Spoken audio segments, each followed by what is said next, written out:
Hello friends, welcome back to my YouTube channel. நம்மளுடைய சேனலில் ஒரு நாளைக்கு முன்பதாகவே தங்கம் அண்ட் வெள்ளி அதிகரிக்குமா குறையுமா, என்ன ரேஞ்சில் இருக்கும் அப்படின்ற ப்ரொடிக்ஷன் இன்ஃபர்மேஷன் கொடுப்போம். அதன்படியே இன்னைக்கு காலையில் மார்க்கெட் ஃபிக்ஸிங்க்கு முன்னாடி கொடுத்த அப்டேட்டில் இன்றைக்கான தங்கம் விலை குறைவதற்கான வாய்ப்புகள் இருக்குன்னு சொல்லியிருந்தேன். அதன்படியே இன்று டிசம்பர் 29 தங்கம் விலை குறைந்துள்ளது. இதன் மத்தியில் நாளை டிசம்பர் 30 தங்கம் அண்ட் வெள்ளி அதிகரிக்குமா குறையுமா, என்ன ரேஞ்சில் இருக்கும் அப்படின்னு பார்க்கலாம். அதுக்கு முன்னாடி என்னுடைய சேனலுக்கு இப்போ தான் நீங்கள் ஃபஸ்ட் டைம் வந்திருக்கீங்கன்னா சேனலை சப்ஸ்கிரைப் பண்ணி பக்கத்தில் இருக்கிற பெல் ஐக்கன் ப்ரெஸ் பண்ணிக்கோங்க. அப்போ தான் நான் போடுற ஒவ்வொரு வீடியோஸ் நோட்டிஃபிகேஷனில் உங்களுக்கு அப்டேட்டாக ரிசீவ் ஆகும்.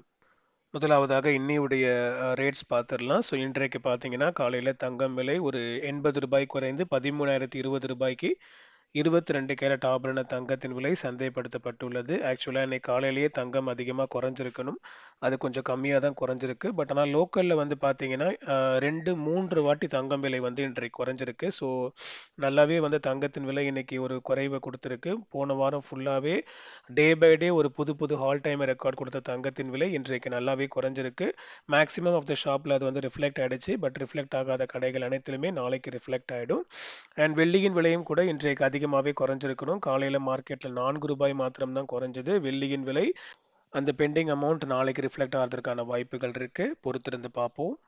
அண்ட் இன்ஸ்டாகிராமில் கான்ஸ்டண்ட்டாக எனக்கு வந்துகிட்டு இருக்க டைரக்ட் மெசேஜஸில் வந்து பார்த்தீங்கன்னா சில்வர் வந்து ரொம்ப அதிகமாகவே வந்து பீக்காக போயிட்டுருக்கு, இது என்ன காரணம் அப்படின்னு சொல்லி கான்ஸ்டண்ட்டாக டே பை டே எனக்கு நிறைய மெசேஜஸ் வந்துட்டு இருக்கு. ஸோ அவங்க எல்லாருக்குமே நான் இந்த யூடியூப்பில் நான் ஆன்சர் பண்ணுறேன். அண்ட் யூடியூப் சப்ஸ்கிரைபர்ஸ்க்குமே அந்த டவுட்ஸ் இருக்கும். ஸோ வந்து சில்வர் இம்மீடியட்டாக இவ்வளோ டிராஸ்டிக்காக வந்து அப்பில் போன காரணம் வந்து பார்த்தீங்க அப்படின்னா, ஸோ முதலாவதாக சைனா வந்து எக்ஸ்போர்ட் பேன் பண்ணுறாங்க 2026. அதற்கான அனௌன்ஸ்மெண்ட் அவங்க ரிலீஸ் பண்ணிருக்காங்க. இன்னும் அது ஃபுல் ஃப்ளெஜாக இறங்கலை. அதாவது ஜான் 2026க்கு மேலே சில்வர் எக்ஸ்போர்ட்டுக்கு பேன் பண்ணுறதா சைனா அறிவிச்சாங்க. ஸோ அந்த நியூஸுடைய ரியாக்ஷன் தான் வந்து பார்த்தீங்கன்னா இப்போ நடந்துக்கிட்டு இருக்கு. பட் ஆனால் நான் எப்போவுமே நான் சொல்கிறது போல் சில்வர் வந்து ஹைலி வாலட்டைல். அது எவ்வளோ தூரத்துக்கு வந்து பம்பார்ட் ஆகி மேலே ஏறுதோ அதே வேகத்துக்கு கீழே இறங்கிறதுக்கான வாய்ப்புகள் அதிகமாக இருக்குது. ஸோ இது வந்து என்னுடைய அனலைசிஸ்ன்னு சொல்கிறத விட ப்ரீவியஸ் ஹிஸ்ட்ரி வந்து அப்படி தான் சொல்லுது. நம்ம கொஞ்சம் ஹிஸ்ட்ரிஸை நம்ம கொஞ்சம் புரட்டி பார்த்தோம் அப்படின்னா 50%, 60%, 70%, 90% அளவுக்குமே வந்து வெள்ளியின் விலை ட்ராப் ஆன சரித்திரங்கள் உண்டு. இருந்தாலும் இப்போதைக்கு நம்மளுடைய யூஸ் பண்ணுற சில்வர் ப்ராடக்ட்ஸ் வந்து நிறைய நம்ம வந்து யூஸ் பண்ணுறோம். ஸோ இப்போ டெவலப்மெண்ட் ஆகிட்டு இருக்கு, எக்கனாமி டெவலப்மெண்ட் ஆகிட்டு இருக்கு.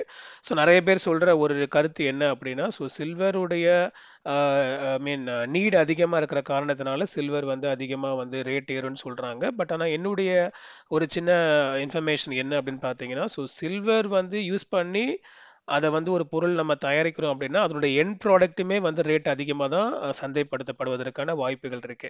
ஸோ இப்போ நம்ம சில்வரை வந்து எக்ஸ்பென்சிவாக ஆக்கி நம்ம வந்து எண்ட் ப்ராடக்ட்டை நம்ம வந்து திரும்பவும் இன்னும் எக்ஸ்பென்சிவாக ஆக போகிறோன்னா, அப்போ வந்து அதை வந்து அதை யூஸ் பண்ணிக்க போகிற எண்ட் யூசர்ஸ் வந்து அதை எப்படி அதை எவ்வளோ தூரத்துக்கு அவங்களால அதை அப்சர்வ் பண்ணிக்க முடியும், அடாப்ட் பண்ணிக்க முடியும், எவ்வளோ தூரத்துக்கு அது வந்து மார்க்கெட்டில் அதை சந்தைப்படுத்தப்படும் அப்படின்றது ஒரு கேள்விக்குறி. ஏன்னா வந்து எக்கனாமியோட ஒரு மெயினான ஒரு டார்கெட் என்னன்னு பார்த்தீங்கன்னா, அது வந்து எண்ட் யூசர்ஸை போய் அப்ரோச் பண்ணணும். மார்க்கெட்டில் அதற்கான எல்லாருமே வந்து ஓரளவுக்கு வந்து அதை வாங்குவதற்கான ஒரு தன்மைகள் வந்து அந்த எண்ட் ப்ராடக்ட் கொடுக்கணும் அப்படின்றத ஒரு மேஜரான ஒரு ஆக்டிவிட்டியாக இருக்கும். ஸோ இருந்தாலும் இது ஒரு கருத்தாக வந்து மக்கள் சொல்றாங்க. பட் ஆனால் எனக்கு வந்து இந்த மாதிரி ஒரு டவுட் இருக்கு. ஏன்னா வந்து அது இப்போ சில்வர் எக்ஸ்பென்சிவா ஆக்கி தான் நம்ம வந்து நம்ம பொருளை தயாரிக்கிறோம். அதனால அந்த பொருள் வந்து உற்பத்தியை அது கடைசியாக நம்ம தயாரிக்கிற அது எந்த எப்படிப்பட்ட பொருட்களாக கூட இருக்கலாம். சில்வர்ல இருந்து நம்ம பண்ற எப்படிப்பட்ட பொருட்களாக இருக்கலாம்.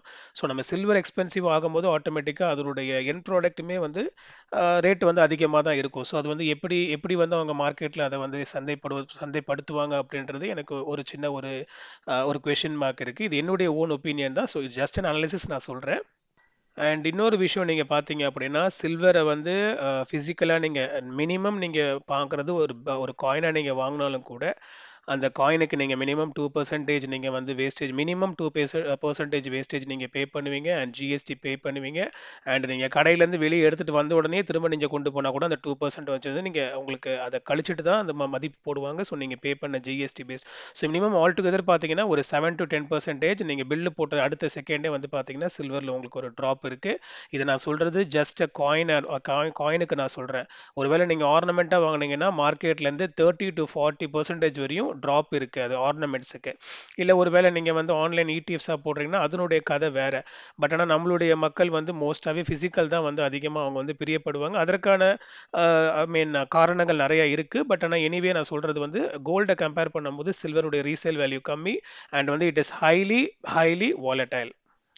பட் இப்போ நான் கோல்டு வந்து ட்ராப் ஆகலையா, கோல்டுக்கு ஹிஸ்ட்ரி இல்லையா அப்படின்னா, கோல்டும் ஒரு ஒரு இறக்கத்தை வந்து நான் சந்திச்சது. அதை குறித்துன ஒரு டீட்டெயில் இன்ஃபர்மேஷன் நம்மளுடைய சேனல் ஆல்ரெடி நான் போட்டிருப்பேன், நீங்கள் பார்த்துருப்பீங்க. ஸோ கோல்டுமே வந்து பார்த்தீங்கன்னா 2012லேருந்து ஒரு 6 to 7 இயர்ஸ்க்கு பார்த்தீங்கன்னா ஒரு ஹெவியான ஒரு டவுன் எடுத்தது. பட் ஆனால் அகெயின் வந்து அது பிக்கப் ஆயிடுச்சு. பட் சில்வரில் வந்து அந்த மாதிரி டவுன் டவுன் டவுன் நிறையாவே நடந்திருக்கு. ஆனால் அது பிக்கப் ஆகிறதுக்கான டைம் வந்து கொஞ்சம் அதிகமாகவே எடுத்திருக்கு அப்படின்றது தான் என்னுடைய கருத்து. பட் எனிவே நீங்கள் லாங் டைம் நீங்கள் கொடுக்க போகிறீங்க growth-க்கு அப்படின்னா அது வந்து சில்வரை நீங்கள் வந்து தாராளமாக கன்சிடர் பண்ணலாம். பட் ஆனால் அகெயின் நான் சொல்கிறேன், சில்வருடைய ரீசேல் வேல்யூ கம்மி அண்ட் வந்து ஹைலி வாலடைல் தான். அண்ட் மை டியர் சப்ஸ்கிரைபர்ஸ், நம்மளுடைய யூடியூப் சேனல் 7000 சப்ஸ்கிரைபர்ஸ் தாண்டி இருக்கு. அண்ட் இன்ஸ்டாகிராமில் நம்ம 6000 ஃபாலோவர்ஸ் நெருங்குறோம். ஸோ டே பை டே நான் கொடுக்குற ப்ரெடிக்ஷன் இன்ஃபர்மேஷன் நிறைய பேருக்கு யூஸ்ஃபுல்லாக இருந்திருக்கும்னு நினைக்கிறேன். அதை குறித்து நான் மிகுந்த மகிழ்ச்சி. நீங்கள் இன்னும் நிறைய தங்கம் வாங்கணும், நிறைய செல்வங்கள் சேர்க்கணும் அப்படின்றதுக்கு என்னுடைய மனமார்ந்த வாழ்த்துக்கள். பட் ஆனால் டியூ டு என்னுடைய பர்சனல் கமிட்மெண்ட்ஸ் அண்ட் நிறைய ரெஸ்பான்சிபிலிட்டிஸ் காரணமாக இன்னும் வருகிற நாட்களில் என்னால் வீடியோஸ் தொடர்ந்து போட முடியுமான்னு தெரில. ஏன்னு பார்த்தீங்க அப்படின்னா, ஸோ நான் சூஸ் பண்ணுற கண்டென்ட் அந்த மாதிரி நான் அந்த டைம் கொடுக்க வேண்டிய சூழ்நிலை இருக்குது. அதுக்கு பின்னாடி analysis and work out, editing and audio எல்லாமே வந்து பார்த்தீங்கன்னா நிறைய டைம் எடுத்துக்கிட்டு இருக்கு. ஸோ என்னுடைய ரெஸ்பான்சிபிலிட்டிஸ் வந்து நிறைய கமிட்மெண்ட் நிறைய இருக்குது. ஸோ என்னால் வந்து எவ்வளோ தூரத்துக்கு வீடியோ போட முடியும்னு தெரில வருகிற நாட்களில். பட் மேக்ஸிமம் நான் ட்ரை பண்ணுறேன். Okay friends, and coming to the subject, இன்றைய டிசம்பர் 29, ஐ மீன் 2 ரேட் இருக்கு. லோக்கல் மார்க்கெட்லலாம் 2 முன்னாடி ரேட்டு மாறிடுச்சு. ஸோ காலையில் வந்து பார்த்தீங்கன்னா 24 கேரட் ஆபரண தங்கத்தின் விலை 14,204 ரூபாய்க்கும் 13,020 ரூபாய்க்கும் 22 கேரட் தங்கத்தின் விலை அண்ட் 10,865க்கு 18 கேரட் ஆபரண தங்கத்தின் விலை சந்தைப்படுத்தப்பட்டுள்ளது. ஸோ ரிஃப்ளெக்ட் ஆகாத அந்த டிக்ரீஸ் கடைகள் எல்லாமே நாளைக்கு வந்து ரிஃப்ளெக்ட் ஆகிடும். ஸோ நாளைக்கு நம்ம தோராயமாக பார்த்தோன்னா ஒரு கிராமுக்கு 250 ரூபாய் முதல் 380 ரூபாய் வரை ஒரு கிராமுக்கு குறைவதற்கான வாய்ப்புகள் இருக்கு. அண்ட் வெள்ளியின் விலை ஒரு கிராமுக்கு 12 ரூபாய் முதல் 22 ரூபாய் வரை குறைவதற்கான வாய்ப்புகள் உள்ளது. ஸோ லாஸ்ட் வீக்கில் ஃபுல்லாகவே சில்வர் வந்து ஒரு ஆல் டைம் ரெக்கார்டை பிரேக் பண்ணி டெய்லி ஒரு புது உச்சத்தை எட்டிய நிலையில் நாளைக்கு கொஞ்சம் ஹெவியாகவே சில்வர் ரேட் வந்து ட்ராப் ஆவதற்கான வாய்ப்புகள் இருக்குது. ஸோ சில்வர் அப்படி தான் எவ்வளோ வேகத்துக்கு ஏறுதோ அதே அளவுக்கு இறங்குவதற்கான ஒரு தன்மை உள்ளது தான் சில்வர். ஸோ இருப்பினும் இதை பற்றிக்கு நைட்டு ஸ்டேட்டஸ் தான். அடுத்த ஃபைனல் அப்டேட் ஆஸ் யூஷுவல் நாளை காலையில் மார்க்கெட் ஃபிக்ஸிங்க்கு முன்னாடி கொடுப்பேன். நீங்கள் டெஃபினெட்லி மார்னிங் ஒரு வாட்டி என்னுடைய சேனலை மானிட்டர் பண்ணிக்கோங்க. அப்போ தான் அது உங்களுக்கு முழுமையான பயனாக இருக்கும். அண்ட் அந்த இன்ஃபர்மேஷன் உங்களை ரீச் ஆகிறதுக்கு இப்பொழுதே மறக்காம என்னுடைய யூடியூப் சேனல் சப்ஸ்கிரைப் பண்ணி பக்கத்தில் இருக்கிற பெல் ஐக்கன் ப்ரெஸ் பண்ணிக்கோங்க. அப்படியே டிஸ்கிரிப்ஷனில் என்னுடைய கோல்டு ப்ரிடிக்ஷனுக்கான இன்ஸ்டாகிராம் அக்கௌண்ட் லிங்க் இருக்குது.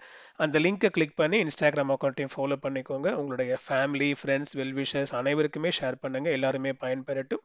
அடுத்த வீடியோவில் பார்க்கலாம் மக்களே. நன்றி.